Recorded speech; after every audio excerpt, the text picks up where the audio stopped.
नमस्कार दोस्तों, बहुत बहुत स्वागत आपका मेरे चैनल पर। पुस्तक समीक्षा कार्यक्रम में लाई हूँ एक उपन्यास। इसका नाम है देख फरीदा जोथिया। दोस्तों आप देख सकते हैं और इसके रचयिता हैं हर भगवान चावला जी। तो दोस्तों आज मैं इस पुस्तक के बारे में आपसे चर्चा करूंगी, बात करूंगी। यह उपन्यास है जो 2025 में प्रकाशित हुआ है, पेपरबैक में है। आधार प्रकाशन पंचकुला से आया है। मूल्य 350 रुपये, पृष्ठ 199। परिचय हर भगवान जी का। गांव बिज्जू वाली सिरसा में जन्मे, सिरसा निवासी। 6 कविता संग्रह, 2 कहानी संग्रह, 2 लघु कथा संग्रह, 1 उपन्यास। यह पुस्तक इन्होंने समर्पित की है मेहता रामकिशन, मेहता श्यामदास, पिता बिशन दास, माँ शंकरी देवी तथा दुनिया भर के तमाम विस्थापितों के नाम। जी दोस्तों, ये इस समस्या पर आधारित है।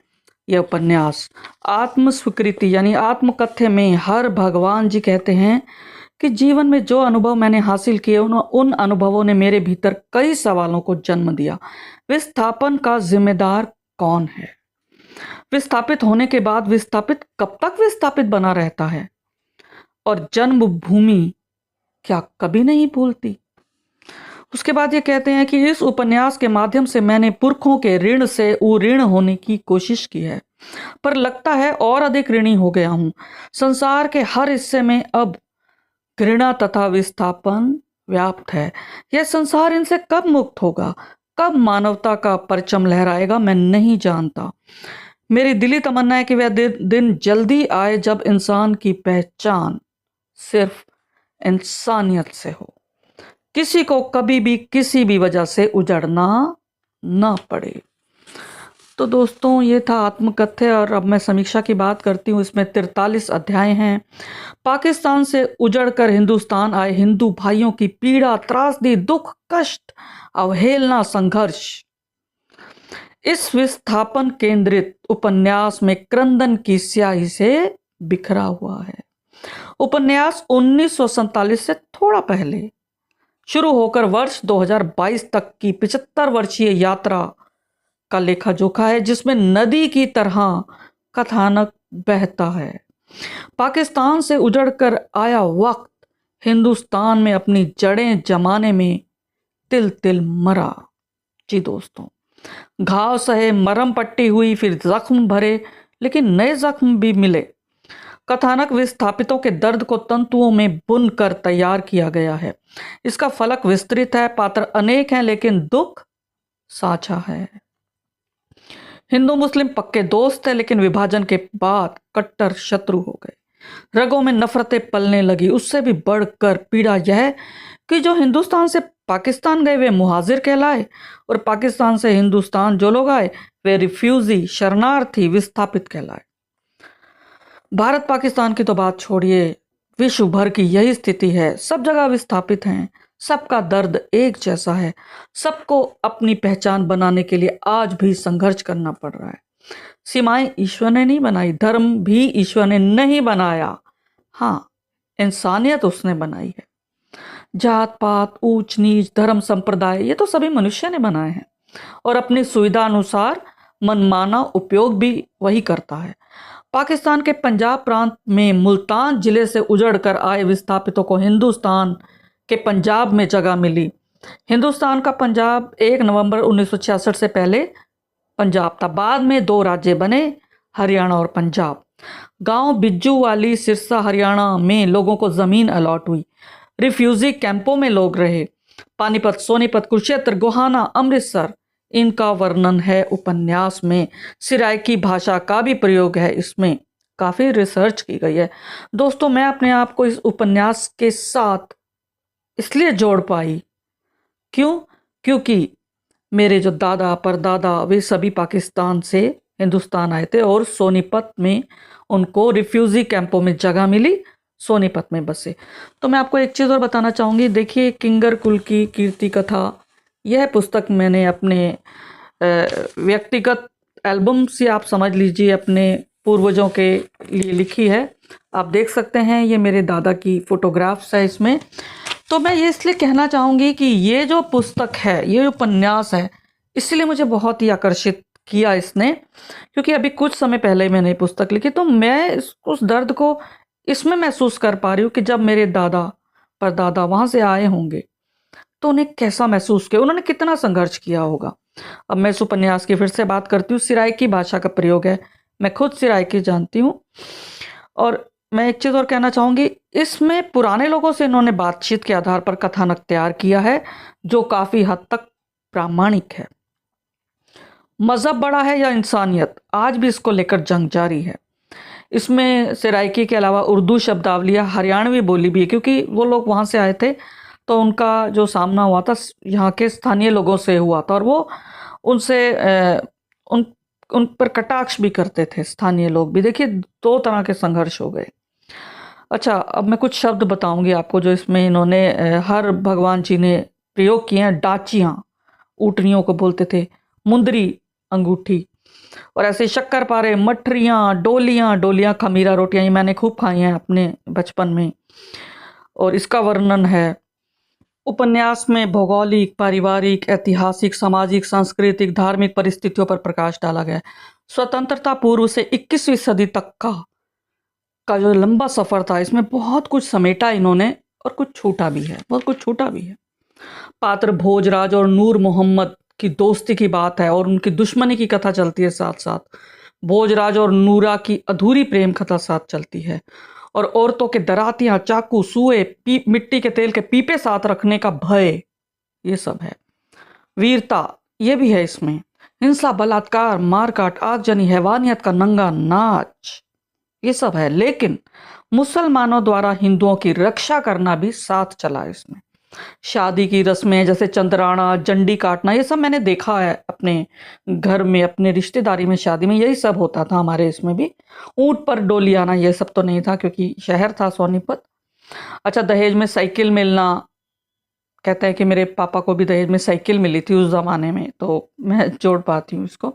महात्मा गांधी का भाषण भी इसमें, उनकी हत्या, इमरजेंसी, इन्होंने, मैंने कहा ना, इसमें 75 वर्ष का इसमें इन्होंने ब्यौरा एक तरह से पूरा लिखा है इसके अंदर। हिसार में काली पीली आंधियां चलती थी, ये भी मैंने देखी हैं अपने समय में। 1955 की भयंकर बाढ़ आई, सूखा पड़ा। बिज्जू वाली गांव का धीरे धीरे विकास कैसे हुआ, ये इन्होंने बखूबी लिखा है। और स्थानीय लोगों का शरणार्थियों को ताने मारना, तंग करना, ये सब। और उसके बाद 1984 के दंगों का सच इसके अंदर है। 2014 की बात आती है, यानी 21वीं सदी में नशे में गर्क होता यौवन, इसमें कहानी है, यानी इसमें कई कहानियां समानांतर चली हैं इस उपन्यास में। स्कूल में मास्टरों द्वारा पढ़ाया जाना, ये सब है इसमें। और बिशन दास और शंकरी तथा उनके पुत्र हरि कृष्ण, इनकी कथा है इसके अंदर।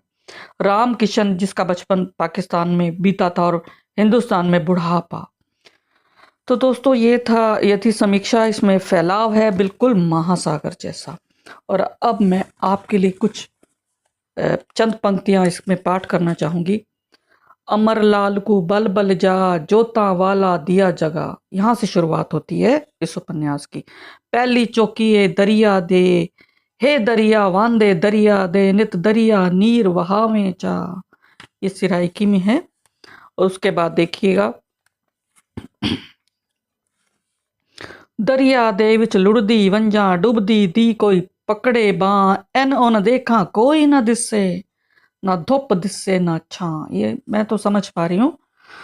और इस तरह से इन्होंने काव्य पंक्तियां, इन्होंने गीत की, जैसे सूफी गीत होते हैं सूफी उस समय में। क्योंकि दोस्तों मैं बता देती हूँ, जो बाबा फरीद हैं, उनका जन्म, ये सूफी संत थे, उनका जन्म पाकिस्तान के पंजाब में हुआ था, और तो उसी पर आधारित है। और बाबा फरीद की जो इनकी जो सूफी गीत हैं, वो गुरु नानक जी ने भी उसमें लिखे, अपनी गुरु ग्रंथ साहिब में भी हैं इनके। देख फरीदा जोथिया, ये आगे मैं बताऊंगी आपको। इसमें एक जगह और इन्होंने लिखा है कि जब ये लोग उजड़ कर आते हैं गांव में, तो स्थानीय लोग क्या कहते हैं उजड़ गए पर नवाबी देखो लाट साहबों की। वैसे वे खुश भी थे कि उन्हें हर काम के लिए सस्ते मजदूर मिल गए थे।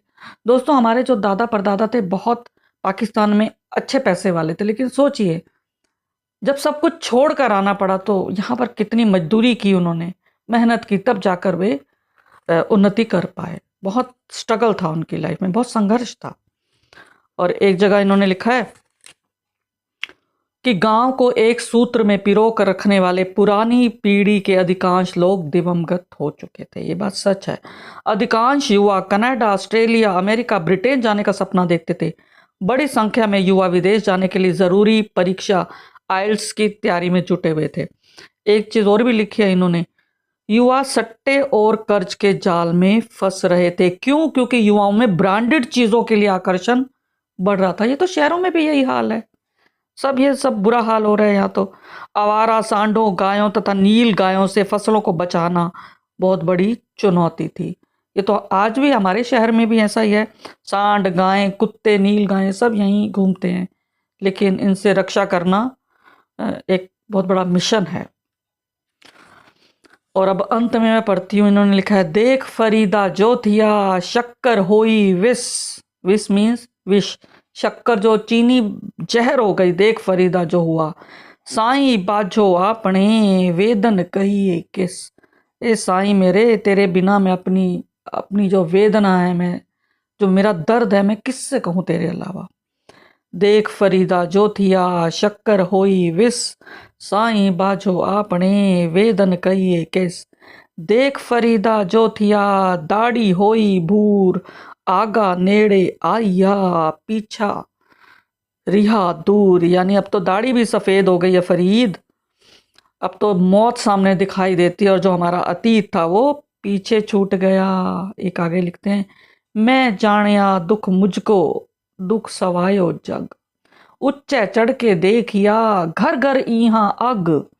कागा करंग टंडोल्यो सगला खायो मांस। दोए नैना मत छूयो फिर देखण की आस। फरीदा फिर देखण की आस, फरीदा फिर देखण। यानी मित्रों, मैं तो एक चीज कहूंगी कि सच में अपनी मातृभूमि, अपना मायका कभी नहीं भुला सकते। कभी कभी भी कोई भी व्यक्ति अपनी मातृभूमि को कभी नहीं भूल सकता। तो बस इस उपन्यास के माध्यम से मैं आपको एक ही मैं विनती करना चाहूंगी कि इंसानियत को जिंदा रखिए। जात पात, ऊंच नीच, ये लोग वहां से आए यहाँ से आए, इनको छोड़िए। ये झगड़ा नहीं है, सिर्फ इंसानियत ही एक ऐसा धर्म है जिसका पालन सभी को करना होगा। धन्यवाद दोस्तों, फिर मिलेंगे अगली कड़ी के साथ। तब तक मुझे आज्ञा दें। शुक्रिया। चैनल को सब्सक्राइब नहीं किया तुरंत करें, बेल आइकन दबाएं और अगर आपको समीक्षा पसंद आई तो आप लाइक कीजिए, कमेंट कीजिए और शेयर कीजिए।